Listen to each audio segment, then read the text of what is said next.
All right. So a formal welcome to everyone.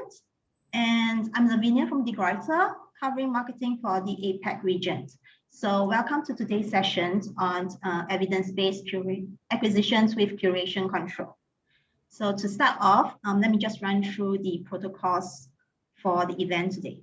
So you might notice that your audio and video has been turned off. So for any questions relevant to the presentations, please post it into the chat box. This session will be recorded. The videos and the slides used will be circulated to all registrants. If there's any question not answered during the webinar, please feel free to drop it to the marketing email stated here. So for this afternoon, we have 3 sections. There will be an introduction of the EBA model by the Gruyter, the support that we will give to our EBA customers.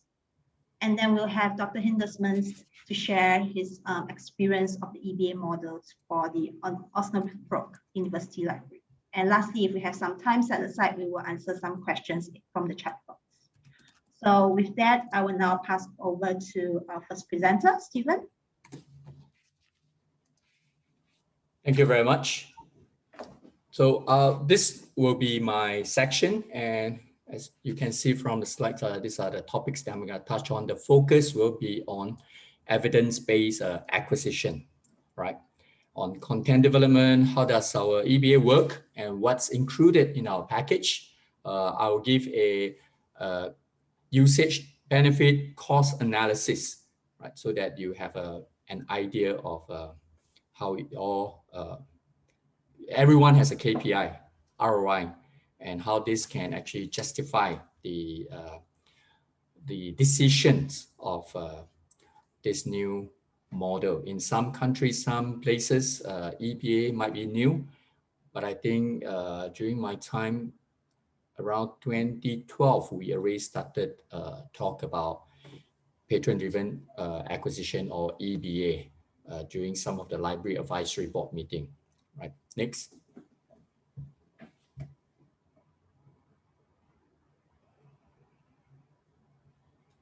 Let me give you a quick overview of the Gruyter.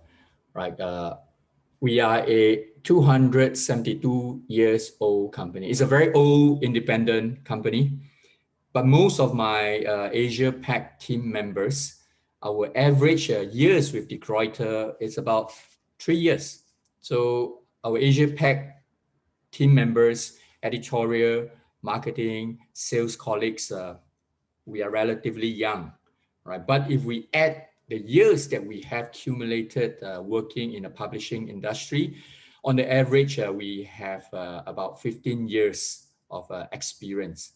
Okay, the Gruyter publish books, journals, database. We have about 350 employees, right, and offices in all this location. Within Asia PAC, the only office that we have is in Beijing, right? We have many imprints that some of you are familiar with, and Siendo is a publishing services for open access, right? And we work with more than 20 international renowned publisher and university press, some of which we're gonna touch on in my slides later. Next. Let's look at the numbers in context, right? The Gruyter, we have about 350 subscription journals, right? 100 odd open access journals that is owned by us, and about 600 open access journals that we work with society, with universities, right? And if we look at the book number, in fact, some of you may not be aware that we are in fact one of the largest open access book publisher. We have more than 2,100 titles now, right? Every year, if we look at the number of new titles published, including our publishing partners, university presses that work with us, we have more than 2,500 titles a year in 29 subjects, right? Database is also another area that we do publish. Next. So into our main topic today, evidence-based acquisition, right? So in our experience, we believe that it is the is the solution to an effective way to build your library collection, and it's based on usage data, right? I remember, I think that was at least 10 years ago, during a library advisory board meeting and a open forum to librarians. I can't remember exactly which country or which city we were doing this presentation. Michael Levine Clark, he's the University Director of University of Denver. So over a 1-year period, they did a studies for print book, ebook, and a combination of print book, ebook in terms of usage, right? Looking at print book alone, the usage is relatively low, the checkout. When they look at ebooks alone, the usage is better than print book. But when they combine the same title for ebooks and print book, that means the e-version and print version of that title is available at their university library. The usages increase tremendously. People manage to find the ebooks, they read it, they check out the print book. So this is one of the so-called the real case studies that he has shared with us. And I remember my mentor at Cambridge University Press, Dr. Andy Brown. He was with Cambridge for almost 30 years. There is a project that Cambridge started called the Digital Archive. They went to University of Cambridge Library, right, to do the digitization of some of the scholarly value content. And they realized that almost 30% of the books have never been checked out before. It sits on a shelf, nobody check out. How did they know? Because typically a book, when you print, it's in a big piece of paper, fold into 8 or 16 page. So when you open up some of the books, the corner of the page has never been cut. So in those days, the printing technology wasn't as good. And some of the pages corner has never been cut. So they realized that there are many books that sit on the library shelf, almost 30% has never been checked out, right? So we believe that EBA, using the usage data, the download, gives the librarian the decision to give a better decision for the librarians to acquire content, right? The next point. So the advantage of our model. Next one. As I said, the library is in control, making the decisions, right? At my later slides, I will share with you more on the comparison, why I say that librarians are in a better control, right? So I like to pose a quick question. Chat in the chat box, right? Is EBA a one-time purchase model? There's no right or wrong answer, right? So put a yes, why, no, and just chat to all attendees and panelists, right? So I'll take about 30 seconds. In your own view, there's no right or wrong answer. In your own view, do you think that it's a one-time purchase model or it is not?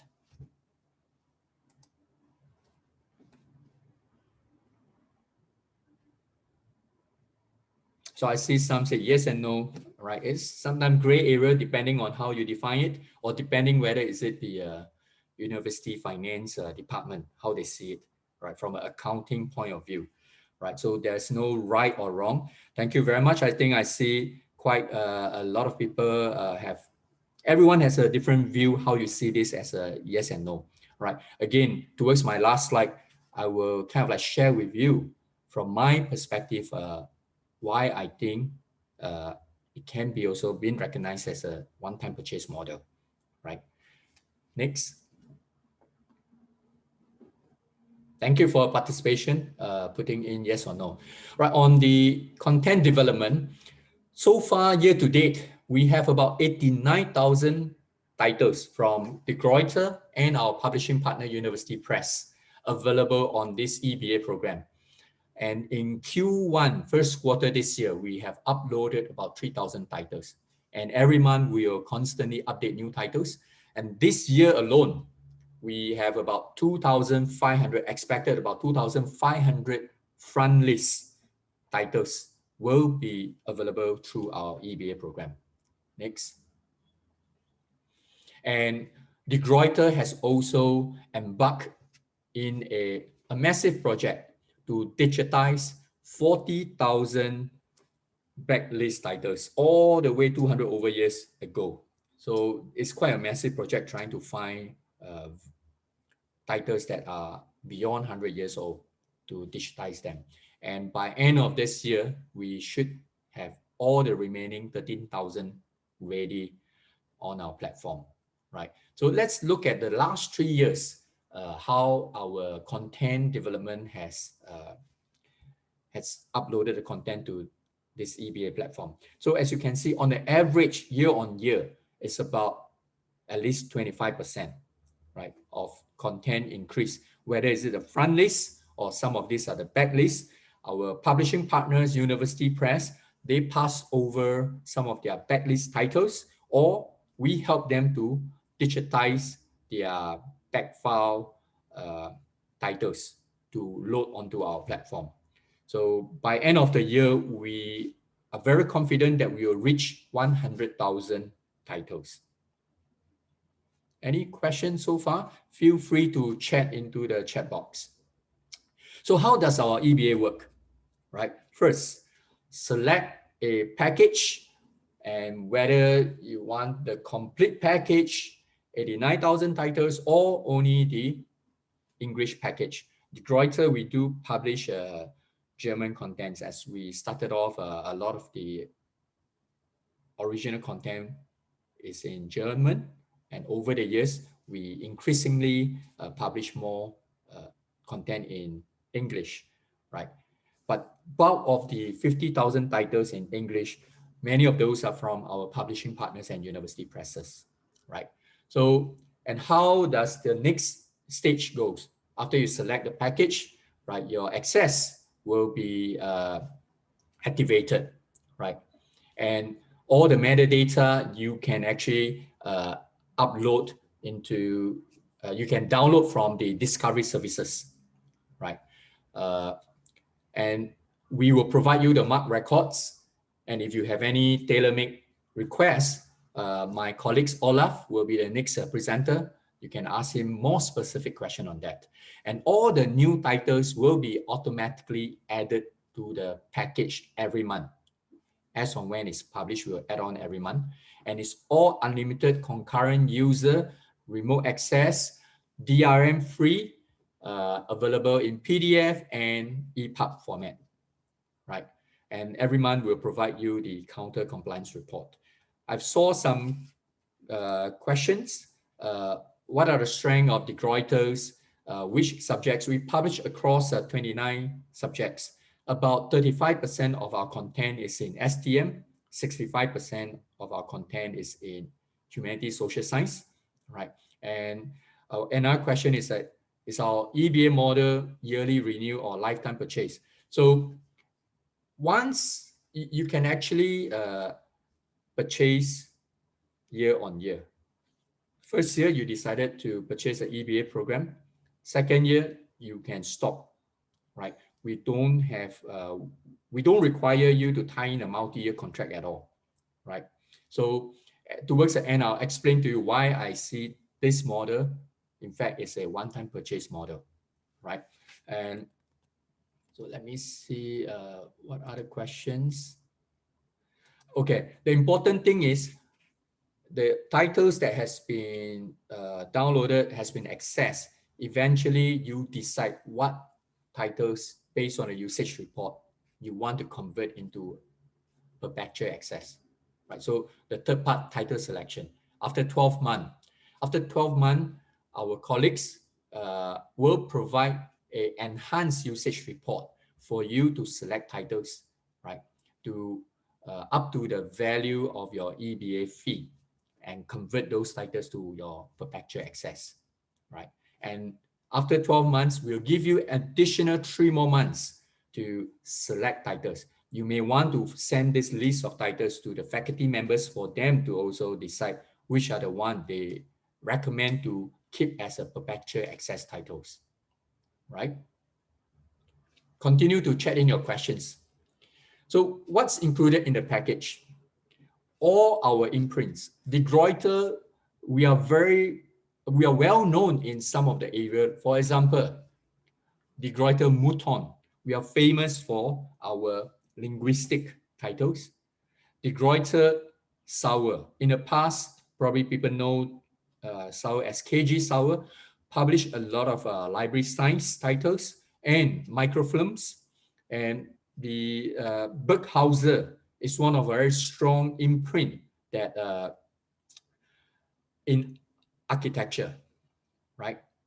And of course, our participating publishing partners, many are the renowned university press, Princeton, Harvard, okay. And one of the publisher within this part of the world, ISIS Publishing, Institute of Southeast Asia Studies. So a lot of titles that they publish are related to Southeast Asia related, right? It's also available on our platform, okay. And we have also, in the last 12 months, new partners that have joined us will be included onto our platform: NYU Press, ADP Sciences, and Fordham University Press. Right, next slide. So I'm coming to my last two slides, and I think this is the interesting part that you want to look at this and ask more questions, right? What the data here show is actually data for unpurchased data only. What does it mean? So if you look at these two university example, it's a real case usage data, two universities. The 2019-2020 data, the number of title access, this data, we already excluded titles that they have already converted into their perpetual access. So what we are looking here are titles, the usage, the download of titles that they have not owned, they have not converted into their perpetual access, right? So the first university, for example, in 2019,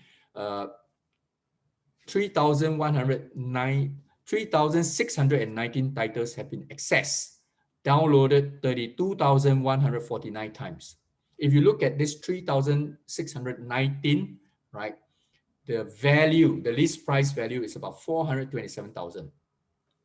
They never pay that much. So don't be alarmed or shocked. Who would ever pay so much to access 3,000 old titles, right? So no, they didn't pay that value, right? And of the breakdown, 42% of the titles, the access is from the Gruyter, 57% is from our publishing partner and University Press. And the second year in 2020, again, as you can see from the chart, we added on an average year on year about 25% more titles added every year.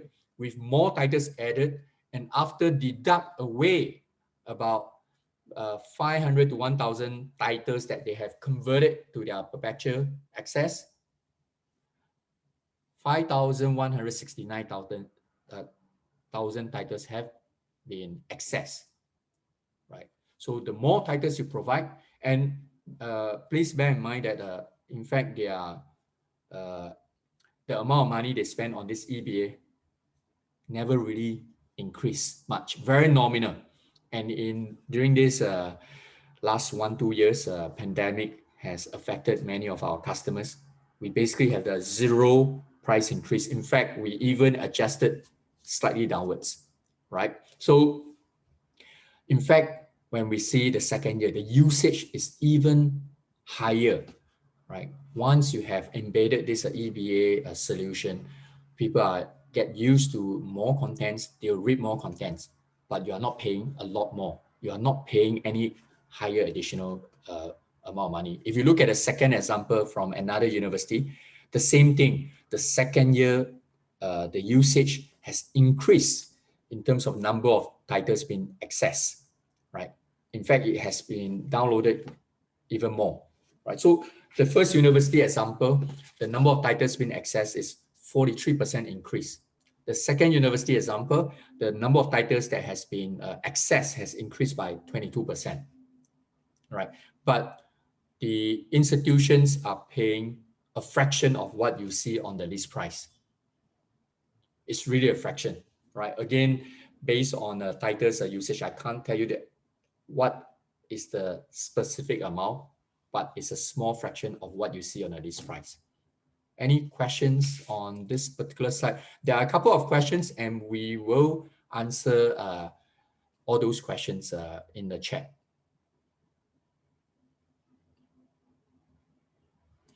All right, so let's look at the benefits and cost analysis and do some comparison with other model. As I said, the benefits is DRM-free, available in PDF and EPUB. The key thing is we don't have any ongoing fee. Even after 1 year, you decided to stop the EBA, you don't need to pay maintenance fee, right? Next point. So based on the earlier cost analysis, the usage and cost analysis, on the average, we are seeing the EBA cost per download of our ebook is about 0.76 cents to €2.45 per download, right? And bear in mind, majority of our content is HSS. If it's STM, I would expect higher. So if our numbers here show on a per cost download is close to a STM publisher, in fact, we are considering faring very well, right, in terms of cost per download. And here is the point. So EBA model versus the one-time purchase, upfront purchase model, right? Given the same budget, if you have set aside a budget to buy, for example, for easy calculation, I always use 100 as a round figure, right? For the amount of budget that you set aside, you can buy 100 titles. With our EBA, the customers, the patron, the researchers, the student get to access 800 to 1,800 titles more. So it's 8 to 18 times more than what the usual one-time purchase. So why I say the first question that I pose out, in my view, EBA, in fact, it's a one-time purchase. Example, you will spend $100 to buy a one-time purchase titles, right? With the EBA, you do the same, but we open up, you pay the same, like so-called $100 and upfront, and we'll open up our entire library of titles for you to access over the next 12 months.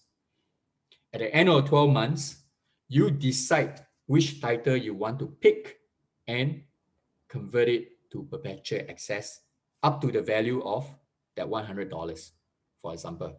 All right. So using 100 is easier to kind of like explain. So the value of EBA you give to your patron, access the number of titles is 8 times to 18 times more than what you usually would have purchased from a one-time purchase, right?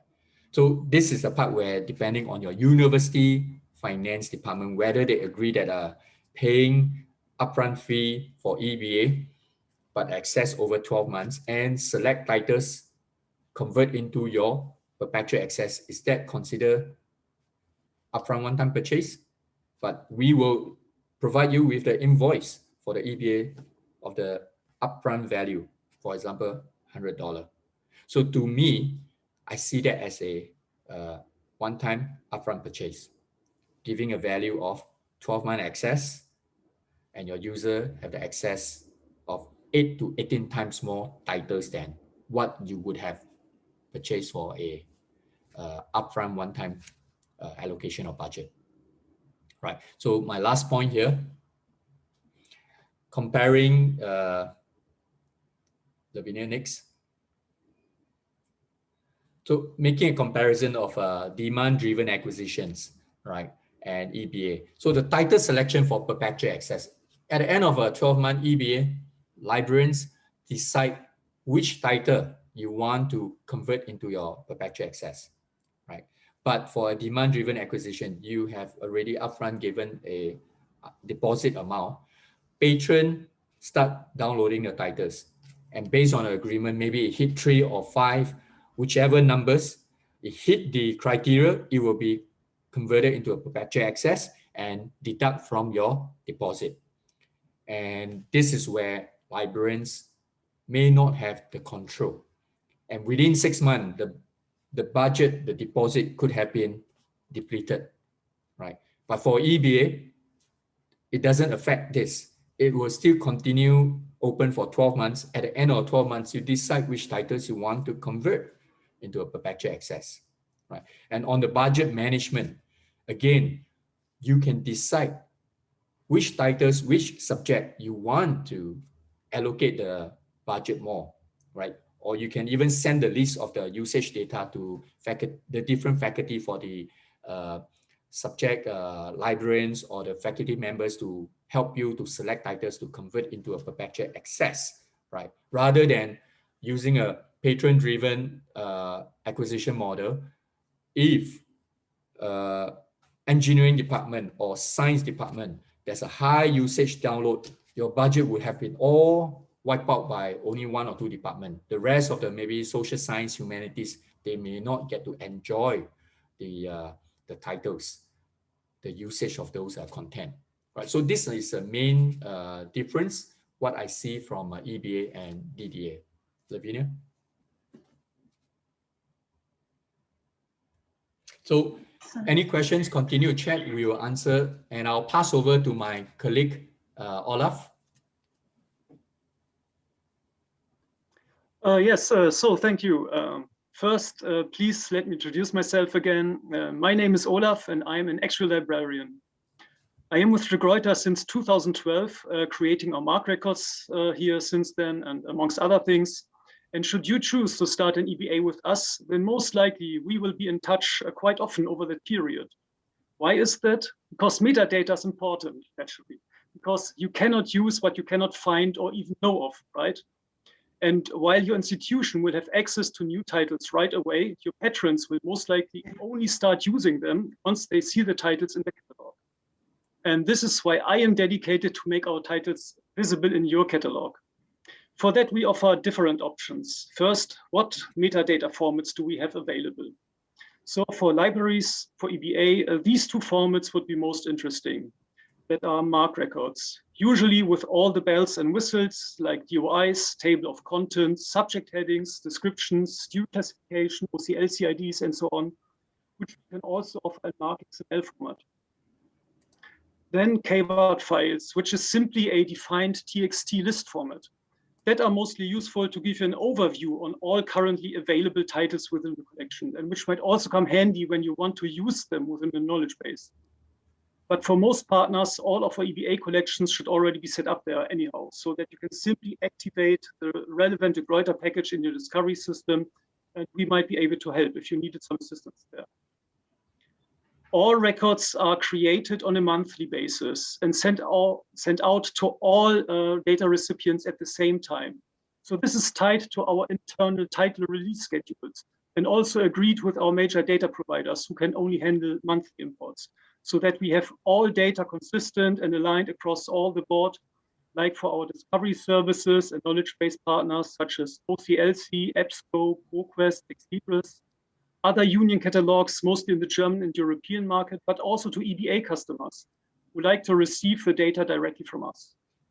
Therefore, there would be a mailing available that would always point to the latest update on our FTP, which for MARC usually will contain an update file with only the new titles for your EBA, a complete record set, including all the records of that collection again, and also information on possibly withdrawn records.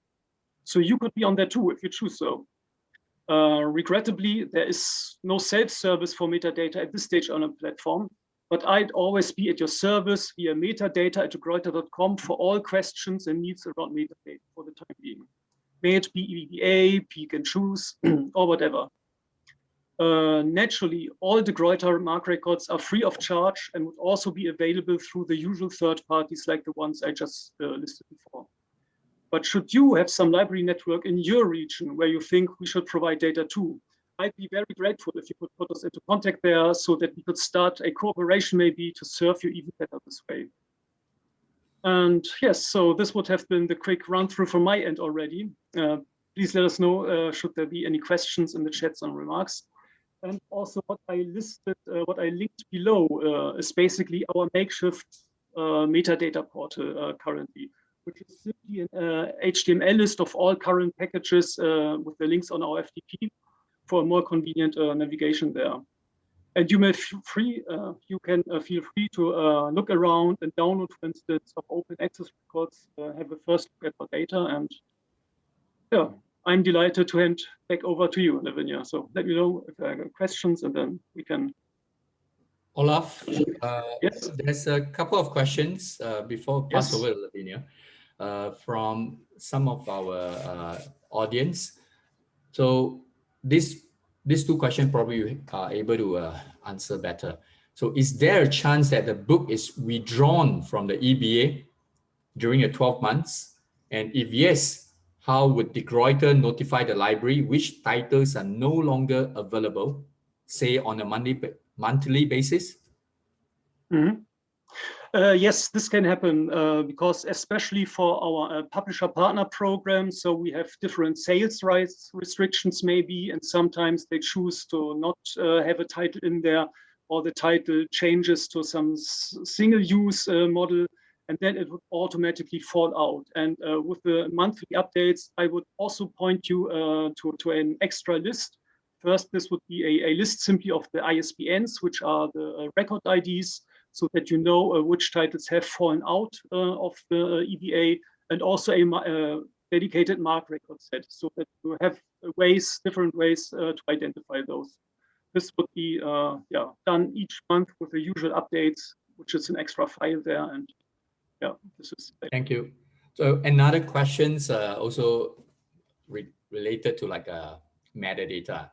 So given the 3-month decision window after the EBA 12 months period has ended, right? And if a library does not continue with the new 12 months of EBA, so it may get confusing for students and staff if the titles are so-called turned on and off, right? What would you suggest?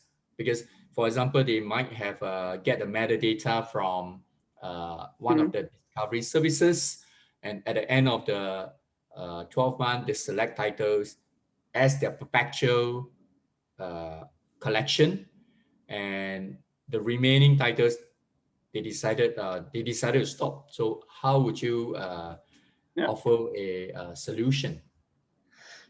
Yeah, this is maybe not so much a metadata question, because usually we are very generous, right? So once the EBA has ended, access is never switched off right away. So you have some grace period, as we call it, which can extend to some time. And after the EBA, so you have access to everything. So you have the data in your catalog, then you have some grace period. And for all the titles that you choose to purchase, naturally, I can provide you the data in a dedicated record set again, so that you have those in a separate collection, or however you want to manage this catalog. This is, I think, more up to you, and also with it's a discussion with you and your sales agent, I guess, on how to whether we can prolong some grace period or whatever. But for the metadata, I will send you all new titles, all metadata, as long until the sales colleague says, okay, Olaf, please stop the delivery, and then that's it. Right. I think another questions about whether the title corpus, I think what you mean is the number of titles, do we make it available on the same DDA and EBA program? So I think for now, the Gruyter, we do not provide any DDA program, because we believe that the EBA programs, like I explained earlier, it's much more beneficial because your budget will not be consumed. Maybe if there's a high downloads usage by a particular faculties within 3 months or 6 months, right? So with EBA, it's a continuous access of 12 months and with a grace period 3 months for you to start to decide which titles you want to convert into your perpetual collections, right? So at the end, you may have a particular title, you realize that, wow, this is the top #1 title, but it's a general topics not relevant to any of the research works. It's because lately it's very trendy. You may not want that title to be part of your perpetual collections. So all the decision is based on librarian, how you want to pick titles, maybe with the help of your faculty members to convert them into your holdings, right? But DDA, I think the way it operates is different. It's based on an agreed number of downloads, right? And automatically it will deduct from your deposit. So, and again, publisher to publisher or aggregator, the offering, the contents may be very different, right? For De Gruyter, I think the partners that we work with, for our own titles, we are very generous. And for the university presses and our partners, they are also very generous working on our EBA program. It's all on a unlimited concurrent user based on list price. There's no multiplier, right? DRM free. So if you compare to some of the aggregator, if you are using 3 user or unlimited user, it may be a 1.25, 1.5 times of list price. The multiplier is there. We don't use that multiplier for all our content, including the publishing partners. Lavinia, I think Dr. Henderson seems to have some trouble. Yeah, I don't think he can make it to the sessions, so we will have to record his presentation after this. Yeah, like yesterday, we tried, we did a rehearsal and all went well. Yeah. So I'll just present the marketing sessions, and then we will continue to open up the floor for other questions if there is any. Yep. Okay, so in terms of communication from the marketing, librarians who are on the EBA programs will get updated twice a year in April and October via e-newsletters. So you will get notified about changes to the programs, such as new partners, number of titles that's been added on since. There is also a dedicated page where you can self-help to a range of resources in terms of like user guides, web banners, suggested text that you can use to communicate the access to your users. And of course, we are always open to any customizations or workshop requests. So just drop us a note if you have any such requirements. So with that, Lavinia, can you go back to the cost benefits, costs and usage slides? Which? One more.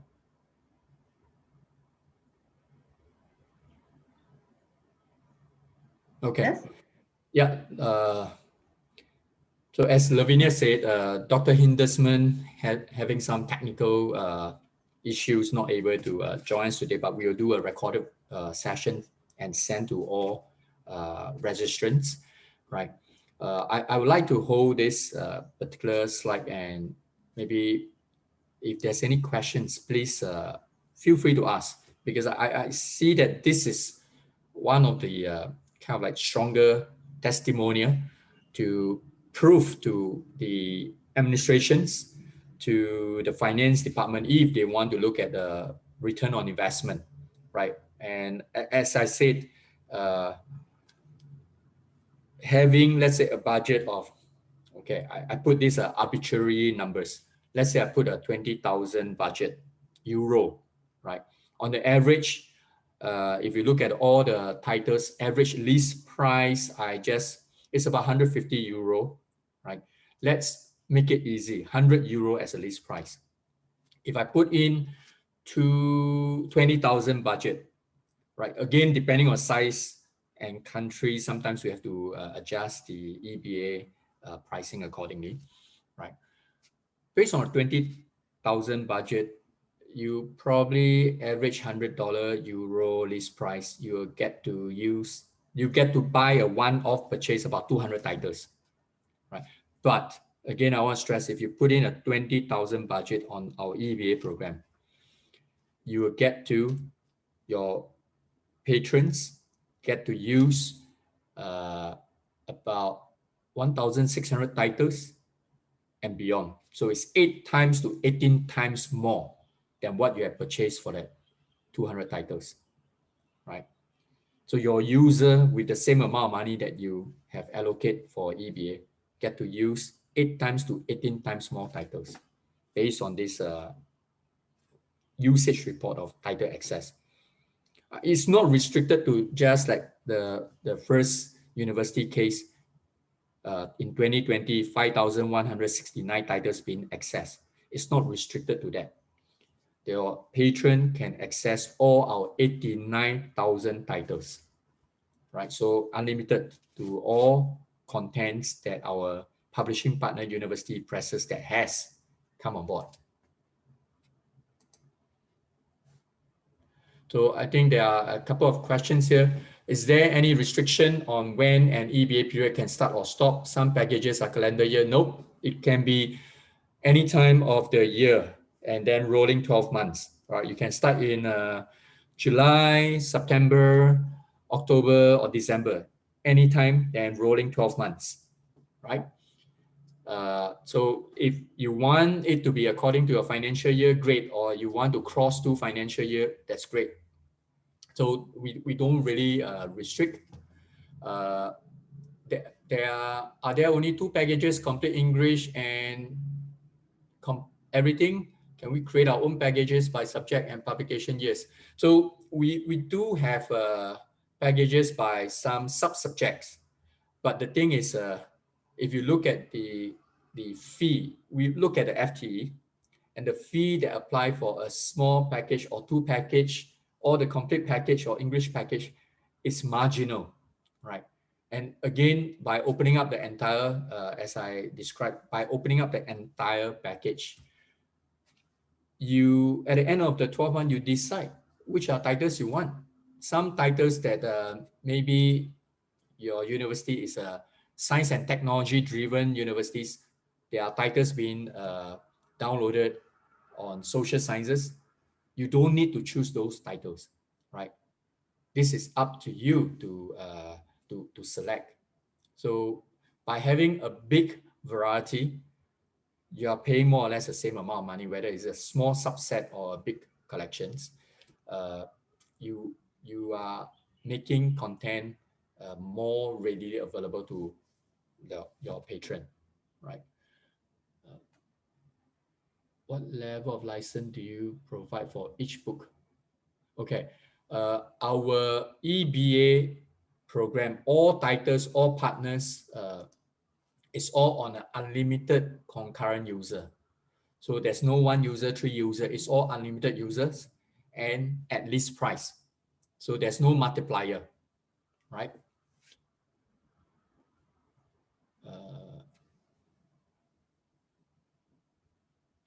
So because this is a EBA program, all the titles selected will be at least price, right? So there won't be like you buy a collection, you probably get a discount. Maybe you get to access to purchase about 200 titles. But on EBA, as I described, you get 8 to 18 times more access to titles, but it's at least price.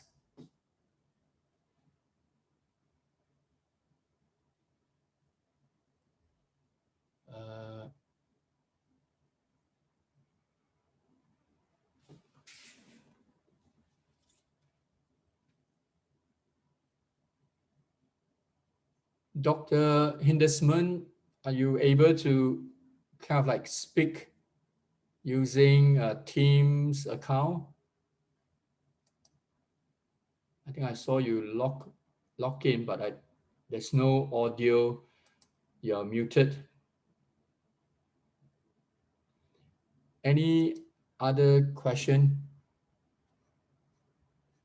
I mean, I hope we have answered most of the questions. What we'll do is all those questions we'll consolidate with answer and send it to all the participants at the end of the meeting.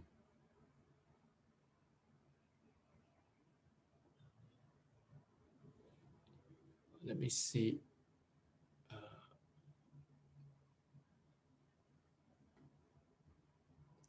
believe I've answered most of the question.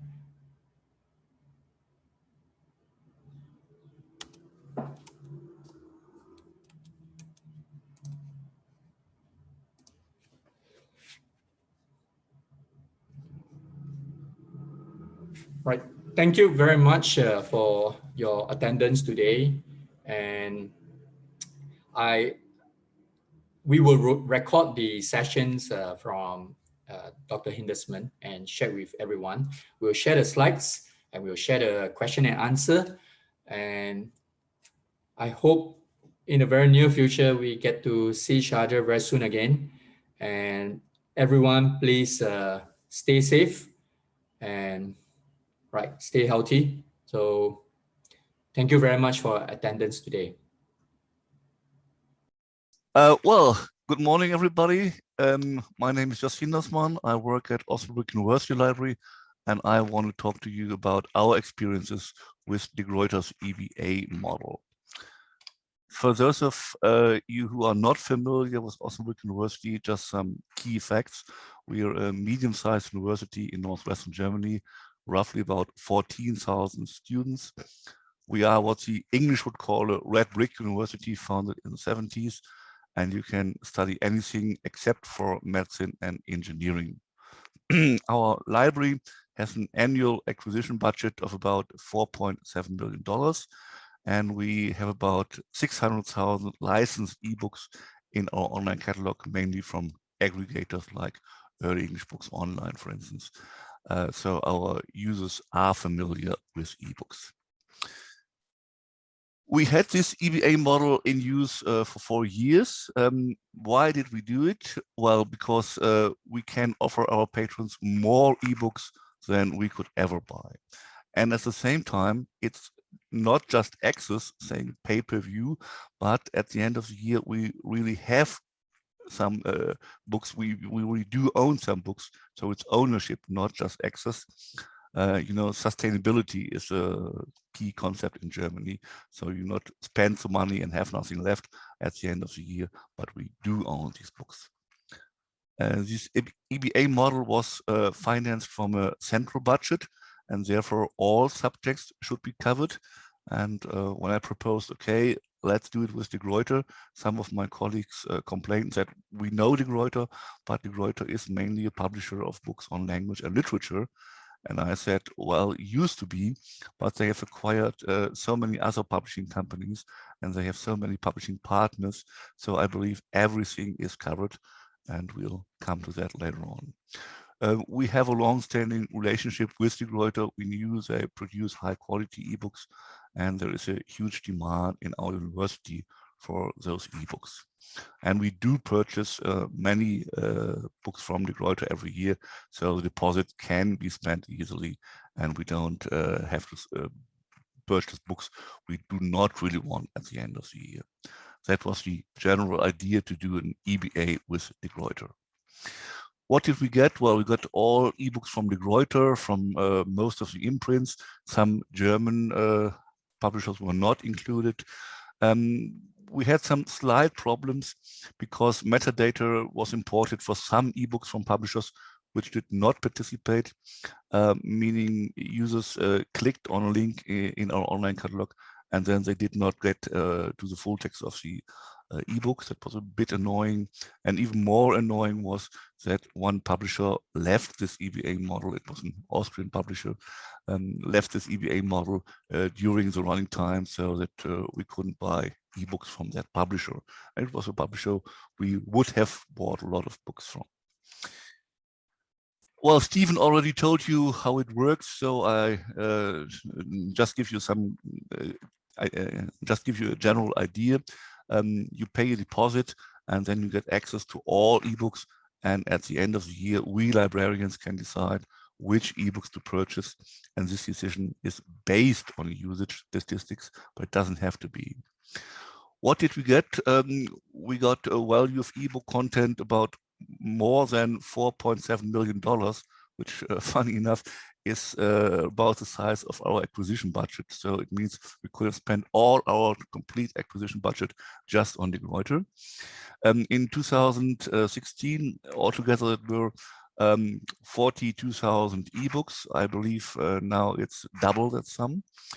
And the price, well, I won't give you the exact details, but the price was based on the full-time equivalents, FTEs, and the Gruyter estimated that there would be 1 chapter download per FTE, and we said, okay, go ahead. We knew it would be more. We are lucky to have a library network with a very efficient head office, and they imported the MARC records into our online catalog, our APAC. That worked fine. Again, slight problems. Above all, there was a delay with new titles. We got them on a monthly basis, and that didn't work the way we wanted it for some months, especially from the publishing partners. I don't know who's to blame, the Gruyter, the publishing partners, or our library network, but I believe the Gruyter has fixed that issue. And some of my colleagues complained that the open access ebooks were not marked separately. Okay, once we had the ebooks in our online catalog, then we did some marketing. We wrote blog entries, but most efficient were direct mails to the departments. These are the typo, it should be direct C, of course. Direct mails to the departments saying, hello, you now have access to a complete list of the Gruyter ebooks. Go ahead, download anything you want. We had no fear of misuse because librarians have the final say which ebooks are purchased. Stephen has already told you, I believe, that there is another model called DDA or PDA, demand-driven acquisition or patron-driven acquisition, in which there can be an auto-purchase once users click on a book, and there always is a fear that first-term students click on books which we do not really want. But in this case, EBA, we can say, okay, go ahead, click on anything you like, download anything you want, because we have the final say, we decide what to purchase, and it is based on the usage statistics, but it doesn't have to be. That's the interesting point for librarians. Well, concerning the usage, here are a number of chapter downloads for 3 years. And as you can see, I said we have about 14,000 students, and you can see there are 140,000 chapter downloads. So it's 10 times that amount that the Gruyter estimated. And you can see the number of chapter downloads is going down over the years. I believe that's something normal because people have downloaded the books they need. We have purchased the best books, so that's not to worry. And of course, at the same time, the price is going up. There's an inflation, so that results in the cost per download going up as well. But as you can see, 40 cents, 50 cents, 60 cents, that's really a great value for money still. So we believe we made a good deal with this EBA model. Something we did not think of at first was that, of course, the professors in the departments have their own wishes. And in German universities, professor is king. So what the professor wants, the professor gets. And we had purchase requests from departments. And on the one hand, we could say, hey, here you are, we already got your book. But on the other hand, we could not be sure if these requests really generate top usage so that we purchase them at the end of the year. And that's why we recorded these requests in a list of their own and said, okay, we give them priority when purchasing regardless of usage. And therefore, we made a hidden comment in our online catalog in order to select these books later on and to know which books are requests by department. Okay, evaluation. What about the time frame? You'll get the annual statistics in mid-January, and we asked the Gruyter to enrich them with prizes because it's not, you don't need just statistics, you need the prizes to see how many books you can buy until your deposit is spent. And decision what to purchase must be made by June the following year, so that gives you a a lot of time to work on it. But if this EBA model is not continued, access will be disconnected in February, which is, well, as Olaf has said, you can talk to the Gruyter about a grace period. Go ahead and do it. It does make sense. When we got these statistics, we edited them. First of all, the prices of the titles requested by departments will be determined, and this sum then be deducted from the deposit. It was about 30% in most cases. So we had just 70% left. The remainder purchase decisions will be based on these usage statistics. Again, we had to delete some titles in these statistics. First of all, the titles requested by departments, and then the ebooks which already have been purchased last year. It's a bit tricky because the Gruyter has different statistics for normal purchases and for the EBA model. And for instance, if you decide to purchase a book in May, then until May, that book is in the EBA statistic, and then it switches to normal purchase. So that's a bit tricky, but you can manage, I believe. Purchase decisions. Okay. You can say, well, we purchased the books top down, but we didn't. There were some cases, in some cases, which we did not purchase a book, although it had good usage. What are these cases? Well, first of all, ebooks from subjects we do not offer. As I said, we do not offer medicine and engineering here at Osnabrück University. Medicine, well, I believe people got a headache, say, okay, let's look if there's a book about it. And engineering, we have a University of Applied Science nearby, and those users have access to our library. And I guess it's these users who downloaded engineering books, but of course we won't spend our money on their interests. Then some ebooks were deemed too exotic. For instance, the Book of Lord Chang, which I believe is a classic Chinese legal text, but our colleagues said, no, we don't really need that book. And then very interesting, if there is high usage just in 1 month, you see, you get the statistics broken down by months. And we would like to see a continuous usage, say 100 downloads per month. But if a book has 0 downloads in 11 months and just in 1 month a peak usage, then we can say, okay, there were 1 or 2 people interested in that book and they have downloaded it and they won't download it again. So it will again turn to 0 and we don't have to buy it because all interested users have downloaded that book. So do look for continuous usage across the years.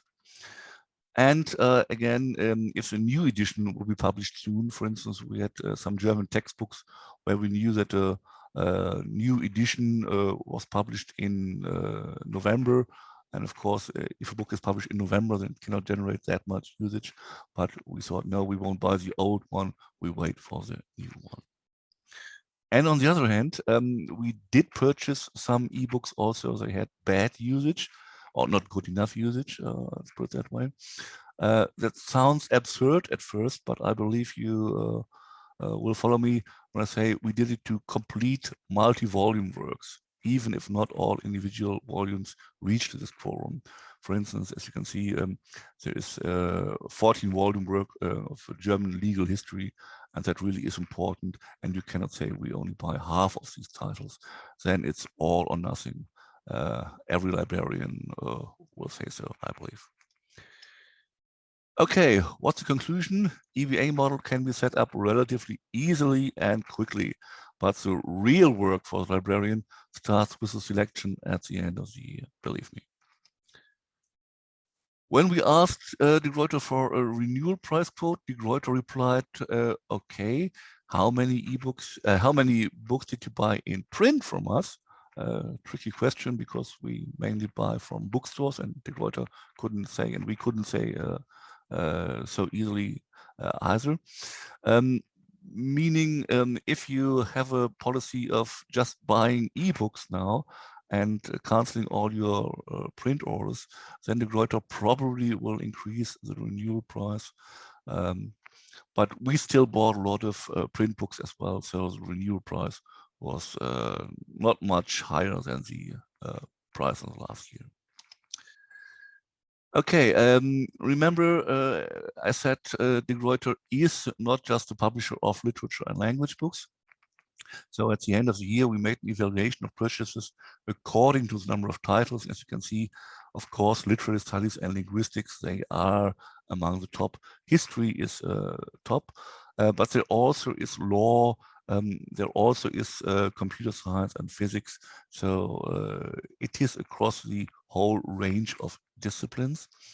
And if you not just look at the number of titles, but at the purchases according to prices, then you see that, for instance, physics goes up, or computer science goes up, because these books are more expensive than a book on linguistic or literary studies. So at the end of the year, really all my colleagues were satisfied with this De Gruyter model, and we believe we made a good deal about it.